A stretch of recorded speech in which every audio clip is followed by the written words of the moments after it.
오늘 우리에게 주신 하나님의 말씀은 로마서 14장 7절로 9절까지의 말씀입니다.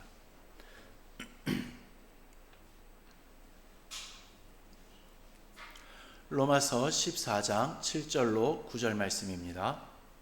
로마서 14장 7절로 9절 말씀 제가 봉독해 드리겠습니다.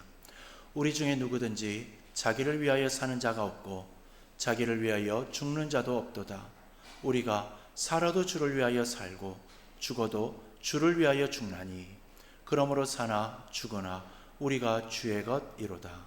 이를 위하여 그리스도께서 죽었다가 다시 살아나셨으니 곧 죽은 자와 산 자의 주가 되려 하심이라.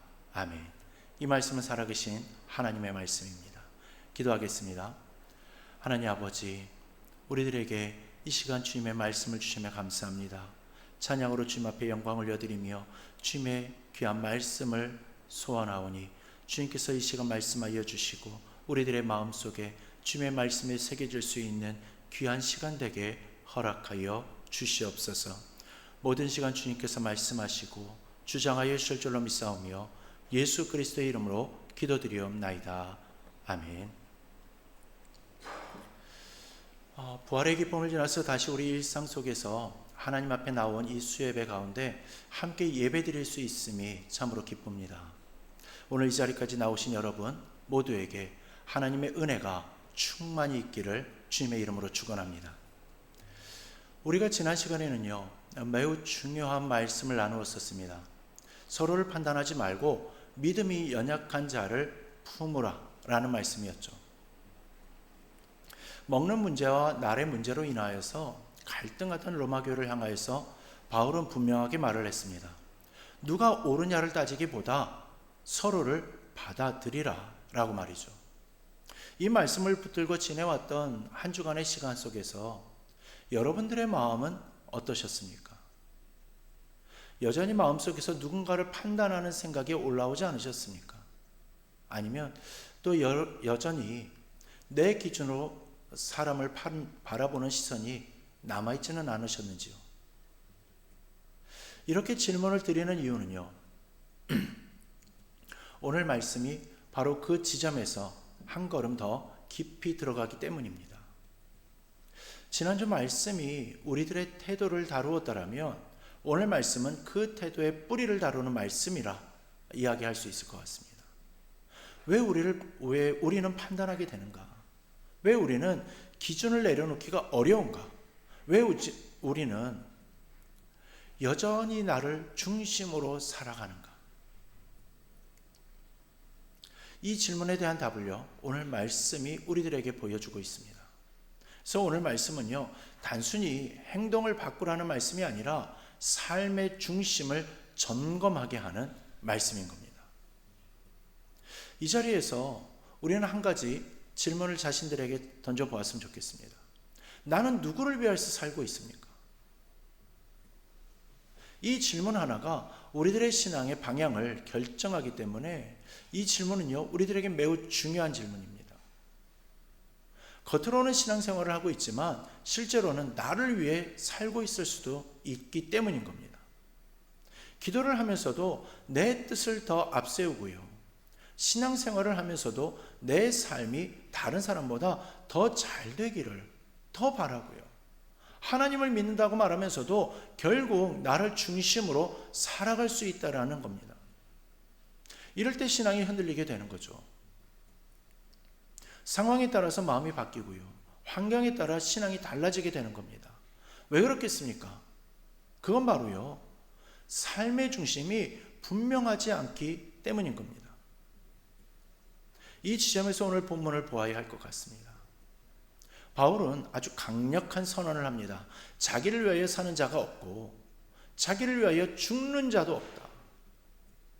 이 말씀은요, 그리스도인이 누구인가를 정의하는 말씀입니다. 그러기에 우리는요, 이 말씀 앞에서 다시금 자신에게 질문해야 합니다. 나는 지금 누구를 위해 살고 있는가? 여러분, 나는 지금 누구를 위하여 살고 있는가? 이 질문을 가지고요, 오늘 본문을 다시 한번 바라보면요, 바울의 말이 훨씬 더 선명하게 들리기 시작을 합니다.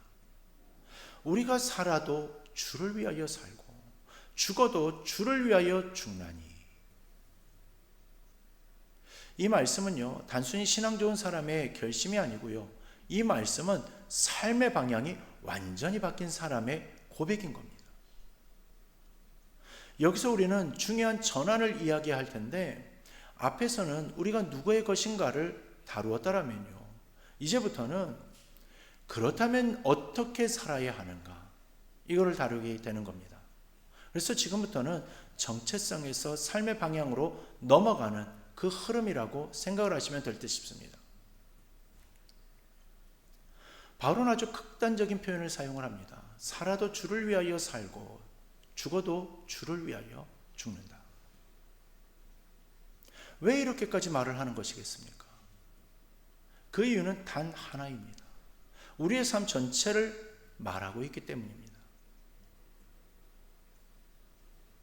사람에게 가장 큰 문제는 무엇입니까? 사는 문제이죠. 그럼 그 다음으로요, 큰 문제는 무엇이겠습니까? 사는 문제가 첫 번째였으니까 그 다음 당연히 죽는 문제일 겁니다. 근데 바울은요, 그 두 가지를 다 묶어가지고 말을 합니다. 사는 것이나 죽는 것이나 모두 핵심이 아니라는 겁니다. 그렇다면 무엇이 핵심이겠습니까? 그건 누구를 위해 사느냐인 겁니다. 근데 이 말씀이요, 무척이나 낯설게 느껴지죠. 이 말씀이 우리들에게 낯설게 느껴지는 이유는요, 우리가 너무 오랫동안 다른 기준으로 살아왔기 때문인 겁니다. 우리는 늘 어떻게 하면 잘 살 수 있을까를 고민합니다. 어떻게 하면 더 안정적으로 살 수 있고, 어떻게 하면 더 편하게 살 수 있을까? 또 어떻게 하면 더 인정받으면서 살 수 있을까? 이 기준으로 살아가다 보니까요, 삶의 방향보다 결과가 더 중요해지게 되는 겁니다. 그래서 일이 잘 되면 기쁘고요, 일이 잘 되지 않으면 쉽게 낙심하게 되고요, 또 형편이 좋으면 감사하고 형편이 어려워지면 마음이 흔들리게 되고 마는 겁니다. 이러한 모습이 나타나는 이유, 그건 바로요, 삶의 이유가 결과에 있기 때문인 겁니다. 하지만 바울은요, 완전히 다른 기준을 제시합니다. 삶의 이유는 결과가 아니라 방향이라는 겁니다. 이 부분을 조금 더 쉽게 이해하기 위해서 하나의 이야기를 나누겠습니다. 옛날에 두 사람이 길을 떠나게 되었는데, 두 사람은요, 같은 방향으로 길을 걷고 있었지만요, 최종 목적지는 전혀 달랐습니다. 한 사람은 돈을 벌기 위해서 길을 떠났고요, 다른 사람은 사랑하는 가족을 만나기 위해서 길을 떠난 겁니다. 분명 같은 길을 걷고 있었지만요, 갖고 있는 마음은 완전히 달랐죠. 힘든 길을 걷게 될 때면요, 그러다 보니까 힘든 길을 걷게 될 때면 한 사람은 짜증이 나고 불평이 나왔습니다. 왜 내가 이 고생을 해야 하냐고, 또 왜 이렇게 힘들어야 하는 건가 라면서 불평을 터뜨린 겁니다. 근데 다른 한 사람은요, 똑같이 힘든 길을 걸으면서도요, 기다림과 기대가 있었습니다. 그러니까 조금만 더 가면 꿈에서도 기다리던 가족들을 만나가지고 말로 다 할 수 없는 기쁨을 누리게 될 거야 라는 이 생각에 불평이 아니라 그저 묵묵하게 길을 걸을 수가 있었던 거죠. 사랑하는 성도 여러분, 같은 길이라도요, 누구를 향해서 걸어가느냐에 따라 삶의 느낌이 완전히 달라지는 겁니다. 이것이 바로 바울이 말하는 삶의 방향인 겁니다. 그래서 바울은 말을 합니다. 사는 것이 중요하지 않다. 또 죽는 것도 중요하지 않다. 중요한 것은 주님을 향하고 있는가? 그것이다. 이제 이 지점에서 우리는 우리 자신의 삶을 돌아봐야 할 것입니다. 나는 지금 어디를 향해 가고 있는가? 나는 지금 누구를 향해 살아가고 있는가? 나는 지금 어떠한 이유로 이 삶을 살아가고 있는가? 이 질문은 단순하지만요, 삶 전체를 흔드는 질문입니다. 우리가 이 질문 앞에 진실되게 서면요, 우리는 솔직해질 수밖에 없습니다. 겉으로는 신앙생활을 하고 있지만 실제로는 나를 위해 살고 있었던 그 순간들이 떠오르게 될 것이죠.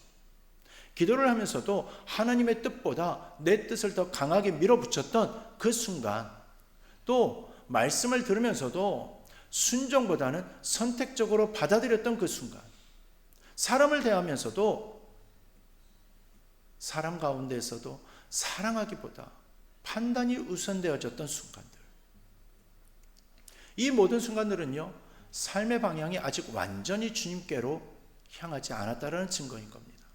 그래서 바울은 우리를 더 깊은 자리로 초대합니다. 주를 위해 산다는 것이 과연 어떠한 삶인가 하는 거죠. 오늘 말씀을 들으면서 주를 위해 산다는 것이 혹시라도 부담스럽게 느낄 수도 있을 겁니다. 내 삶을 다 포기해야 하는 것인가? 내 즐거움도 내려놓아야 하는 것인가? 충분히 이렇게 생각을 할 수도 있을 것입니다. 근데 성경은 그렇게 말을 하지 않습니다. 주를 위해 사는 삶은 억지로 끌려가는 삶이 아니라 사랑으로 살아가는 삶이다.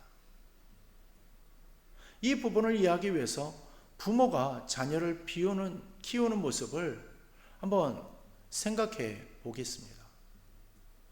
여러분, 부모는 자녀를 위해서 많은 것을 합니다. 시간을 들이고요, 또 돈을 쓰죠. 또 자신이 가졌던 꿈과 계획들도 자녀를 위해서라면 기꺼이 내려놓기도 합니다. 이게 겉으로 보면 희생처럼 보입니다. 희생이 맞죠. 내게 주어진 것을 자녀에게 다 주는 거니까요. 근데 부모에게 물어보면요, 대부분의 부모는 이렇게 대답을 합니다. 힘은 들어요. 그러나 억울하진 않아요. 기쁩니다. 어떻게 이럴 수가 있는 겁니까? 사랑하기 때문인 거죠. 사랑의 대상이 분명하기 때문인 겁니다. 그래서 그 모든 수고가 억지가 아니라 기쁨이 되는 겁니다. 주를 위해 사는 삶도 마찬가지입니다. 주님을 사랑하게 되면 주님을 위해서 사는 것이 부담이 아니라 기쁨이 됩니다. 그래서 바울은요, 이 고백을 억지로 한 것이 아니라 자연스럽게 고백하게 되는 것입니다. 살아도 주를 위하여 살고 죽어도 주를 위하여 죽는다. 이 고백은요, 결심이 아니라 이미 방향이 정해진 사람의 고백인 겁니다. 이제 한 걸음 더 깊은 자리로 나아가기를 원합니다. 지금까지는요, 사는 것이 중요한 것이 아니라 누구를 위해 사느냐가 중요하다는 삶의 방향에 대한 그 생각을 했었습니다. 그렇다면 이제 나오는 질문은요, 바로 이겁니다. 왜 우리는 나를 위해 사는 삶에서 벗어나서 주를 위해 사는 삶으로 나가야만 하는가? 이 질문에 대한 답이 바로 오늘 본문의 마지막 구절에 담겨져 있습니다. 이를 위하여 그리스도께서 죽었다가 다시 살아나셨으니. 이 질문은요, 왜라는 이 말씀은요, 왜라는 질문에 대해서 이유를 설명하는 말씀입니다. 앞에서 바울은요, 우리가 어떻게 살아야 하는지를 말을 했는데, 이제는 왜 그렇게 살아야 하는지를 말을 해줍니다. 왜 그렇게 살아야 하는가? 그 이유는 단 하나라는 겁니다. 바로 예수 그리스도 때문이라는 거죠.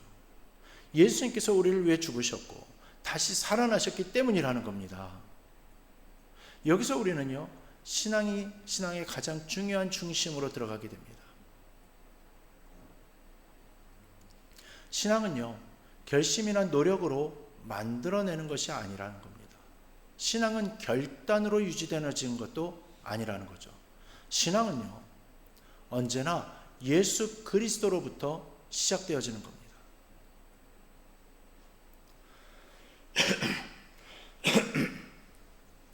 우리가 주를 위해서 살아야 하는 이유는요, 우리가 착한 사람이 되기 위해서가 아니고요, 우리가 더 나은 사람이 되기 위해서도 아닙니다.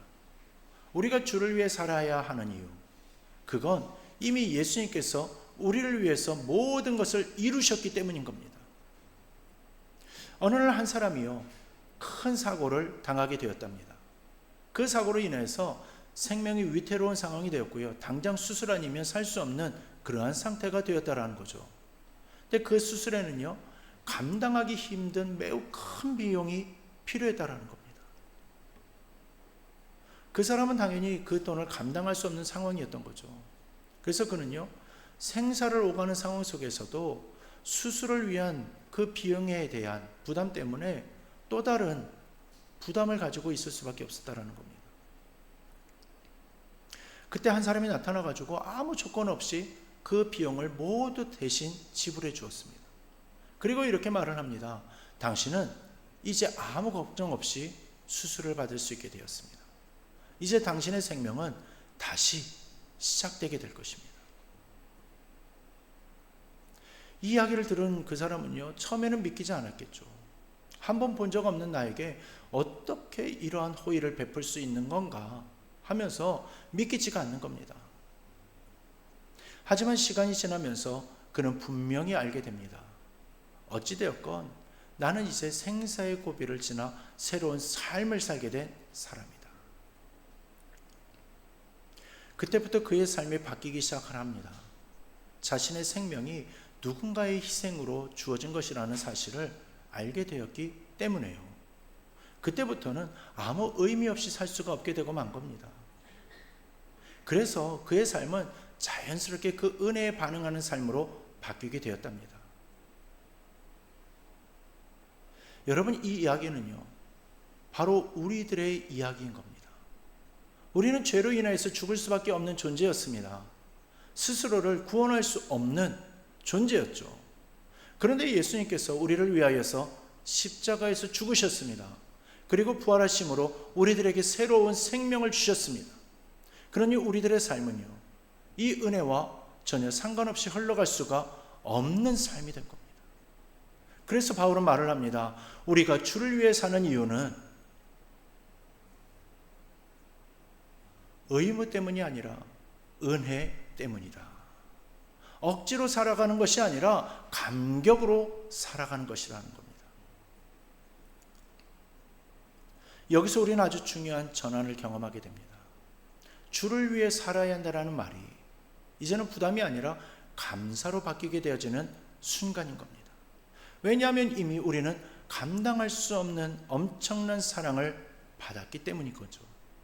이미 우리는 값을 치르고 주님께서 사신 존재이기 때문에 우리는 이와 같이 살 수 있다는 겁니다. 이미 우리는 죽음에서 생명으로 옮겨진 사람이기 때문에 우리는 이제 전환의 삶을 살 수 있게 된다는 거죠. 그래서 우리들의 삶은 이 은혜에 반응하는 삶이 되는 겁니다. 이제 이 말씀을요, 우리들의 삶에 비추어 보아야 할 것입니다. 우리는 왜 예배를 드리고 왜 기도합니까? 왜 우리는 말씀을 듣고 왜 우리는 헌신하냐는 거죠.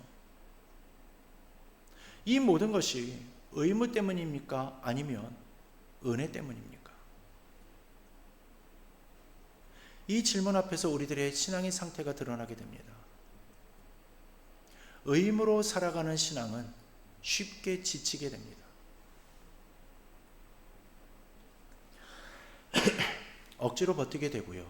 또 조금만 힘들어도 흔들리게 됩니다. 하지만 은혜로 살아가는 신앙은요, 상황이 어려워도 무너지지 않습니다. 왜냐하면 우리들의 중심이 상황이 아니라 예수님께 있기 때문입니다. 그래서 바울은요, 삶과 죽음을 넘어서는 고백을 할 수 있었던 것입니다. 살아도 주를 위하여 살고 죽어도 주를 위하여 죽는다. 앞에서는 우리가 누구인지를 살펴보았고요. 또 이제 어떻게 살아야 하는지를 살펴보았습니다. 그리고 왜 그렇게 살아야 하는지도 살펴보았습니다. 이제 남은 것은 단 하나입니다. 그렇다면 우리는 어떻게 살아야 하는가? 이 질문에 대한 답을요, 우리들의 실제 삶 속에서 찾아야 할 것입니다. 그래서 이제는 말씀을 듣는 자리에서 한 걸음 더 나아가서 말씀을 살아내는 자리로 나아가야 할 것입니다. 우리 다시 한번 나 자신에게 질문해 보기를 원합니다. 나는 지금 누구를 위해 살고 있는가? 이 질문에 대한 답을 하나님 앞에서 하는 것이라 생각을 하며 대답해야 할 것입니다. 나는 정말 주님을 위해 살고 있는가? 아니면 여전히 나를 위해 살고 있는가?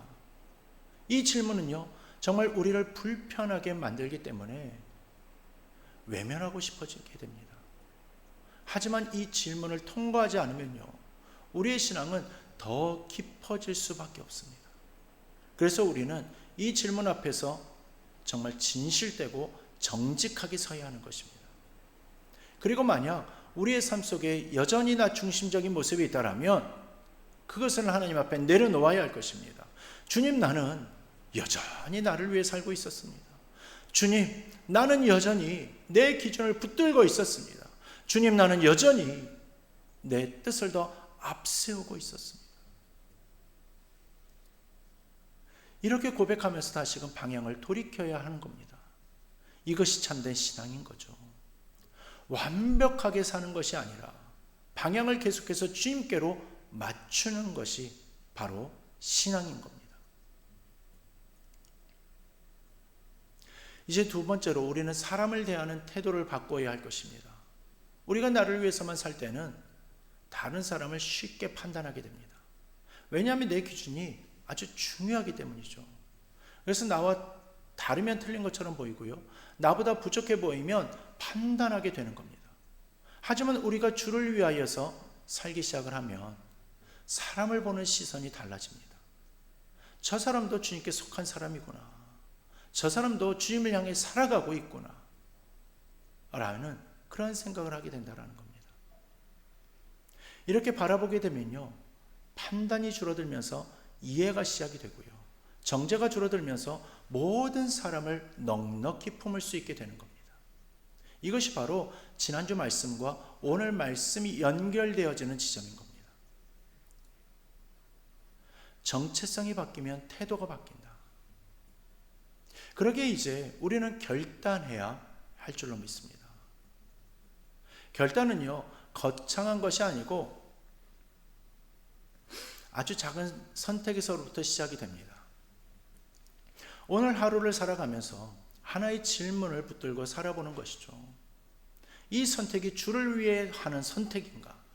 또 이 말을 하는 것이 주를 위한 것인가? 그리고 이 행동이 주님을 기쁘시게 하는 것인가?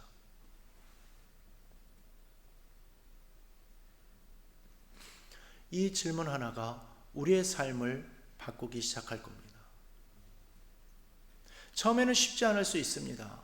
하지만 이 질문을 반복하다 보면 점점 더 우리들의 삶의 방향이 바뀌게 될 것입니다. 그리고 어느 순간 우리는 자연스럽게 이렇게 고백하게 될 것입니다. 나는 주를 위해 사는 사람입니다.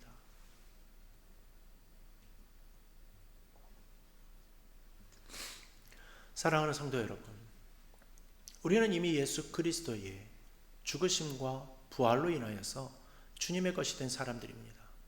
그러니 이제는 나를 위해 살던 삶에서 벗어나서 주님을 위해 사는 삶으로 나아가야 합니다. 그 삶이 억지로 끌려가는 삶이 아니라 기쁨으로 살아가는 삶이 되기를 바랍니다. 또한 그 삶이 무거운 짐이 아니라 은혜에 대한 감사의 반응이 되기를 바랍니다. 그래서 우리들의 삶을 통하여서 하나님이 드러나고 사람이 살아나며 공동체가 세워지는 은혜가 있기를 바랍니다. 남은 이 한 주간 우리를 붙들고 살아가시기를 바랍니다.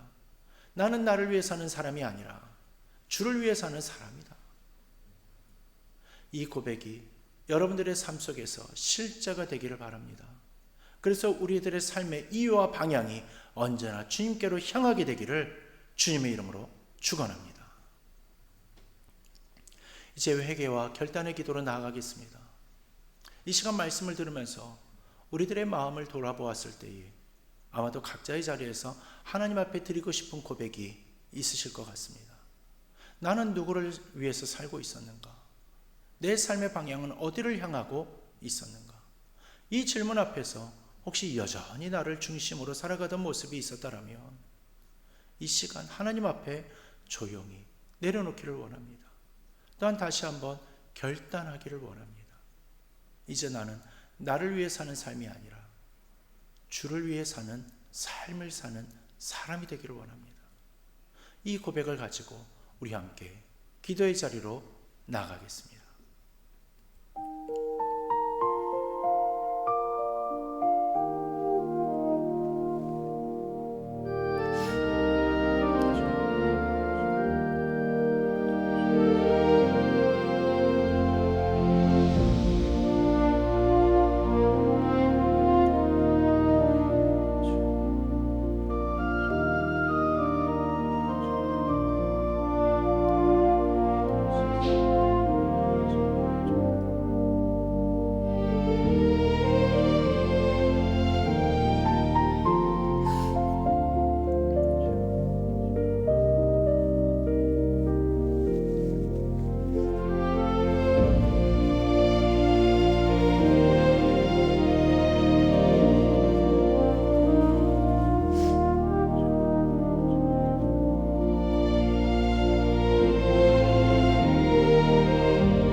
사랑의 하나님 아버지, 오늘 말씀을 통하여서 우리들의 삶을 돌아보게 하여 주시니 감사합니다.